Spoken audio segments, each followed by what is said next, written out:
Time-saving tips for using your Cricut machine. Hi, I'm Brooke from Hooray Paper. I sell digital SVG files that you can use with your Cricut machine, as well as a few things that I hand make or cut on my machine that I will ship to your door if you don't have a machine or you just don't feel like cutting the file. I'll put details in the description below if you want to know more about that if you're new here. Otherwise, let's get to our time-saving tips. Tip number 1 is to use the attach feature to save your material, like your paper, your vinyl, whatever you're cutting with your Cricut. So to demonstrate what I mean by this, I'm going to use my banners file right here, and I'm going to go ahead and just turn off the background piece because it's a different color. But I'm going to show you, so none of these, they're all separate pieces, but you look at them here, and if we hit make, and it separates each piece, so that it's saying that only 4 of these can fit on one 12 by 12 sheet of paper, which obviously way more can fit on there. So Cricut claims that they automatically set up your images to fit the paper to get the most out of your paper, but obviously that isn't actually true. So weird shapes like this, they'll put a rectangle around it and then nothing will go in that space. So since these two are in this rectangle, but obviously we can, move these up and they will cut just fine. And we have all of this space left over. So, and then I don't know why you can't take something from another mat and move it over within this area, but they don't allow that. So we're going to cancel out of this and we'll select the ones that would fit together since I already have them so close to each other. And so you can look when you have things selected, it'll tell you your dimensions here. So if, let's say we had an 8.5 by 11. So these would be perfect for an 8.5 by 11. So we'd go down here and click attach, and then we'll just go ahead and select all of these as well and do the same thing. And then when we hit make, they're all on the same mat. So you could put an 8.5 by 11 there, or even change it to 8.5 by 11, it'll still fit. But so we're going to cancel out, and if you wanted to go even further with that, you could choose a few of these and rotate them here and attach them, and then let's maybe just turn these off for now and then attach those even together, and then that still fits on your 8.5 by 11, and you probably could have fit a few more as well. You can play around with it, but that saves so much paper, especially for odd shapes like this one. Number 2 is to put all of your scraps on the same mat. So to demonstrate this, I'm going to upload this bunny egg holder file. These 3 pieces are both small enough to fit on scraps that I have. So the first thing that I'm going to do is select all layers and change them to the same color. It doesn't matter what color, it's not the color of paper that you'll use. You just want them to all be the same color so that they will all go on the same mat. And then on this screen, you can move your pieces around to fit on your mat. The corners are the easiest way, but the grid on your screen is the same grid on your mat, which is so helpful. So you can place them anywhere. This one is a pretty easy one since there's only 3 pieces.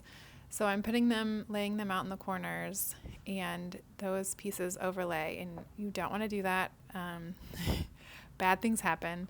And I don't need them to be that big anyway, so I'm just going to trim off a little bit of the paper so that they'll fit there.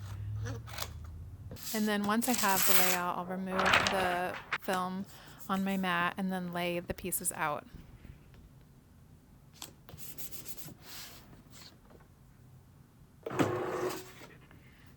And then once it's done cutting, you can see that they all cut in the 4 corners where I placed them in a design space.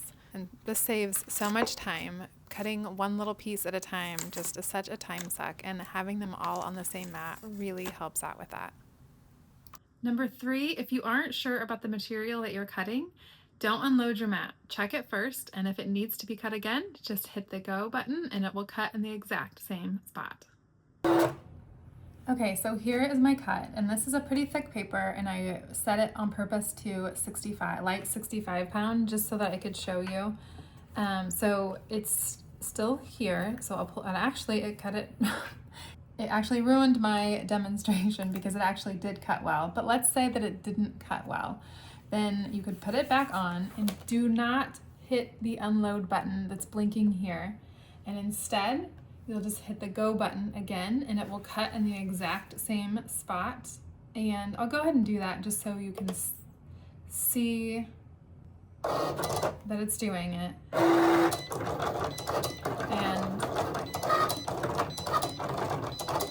I don't know how to get you closer, but it is cutting in the exact same spot.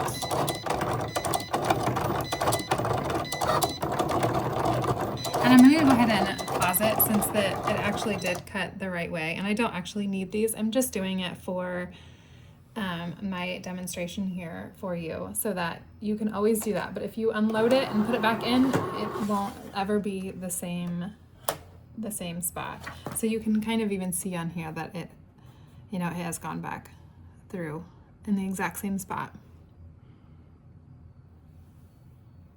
That tip has saved me so much paper. I used to try to reload my mats in and just cross my fingers that it would cut in the same spot, but it never ever did.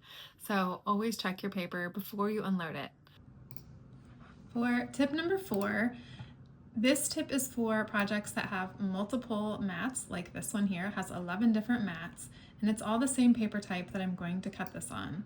So for mat number 1, I'm going to select light cardstock 65 pound, and then once this cuts and then goes to mat number 2, it's going to ask me again what paper type it is.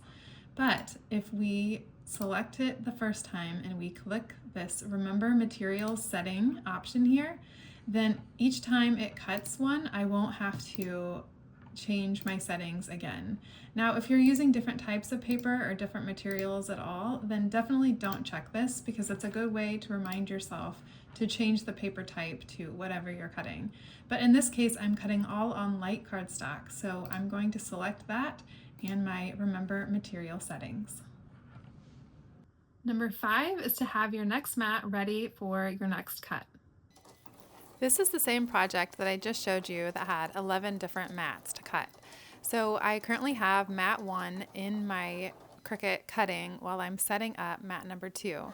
So I will unload mat 1 and then load mat 2, and while mat 2 is cutting, I will take off my cuts from mat 1 and get all of the little pieces scraped off of my mat and a new piece of paper on for mat number 3. How many times can I say mat? I don't know how to describe this better without using the word mat, but I feel like I've said it a gazillion times. But doing it this way, you're constantly moving and you're not sitting there watching your Cricut cut, waiting for it to be done to then clean it off and get the paper on. It cuts your time in half for big projects like this. So those are my time-saving tips. I hope that they were helpful, and if you have any questions, feel free to leave them in the comments below. I always love to hear from you guys. Thanks so much for watching, and I hope to see you in the next one. Bye, guys!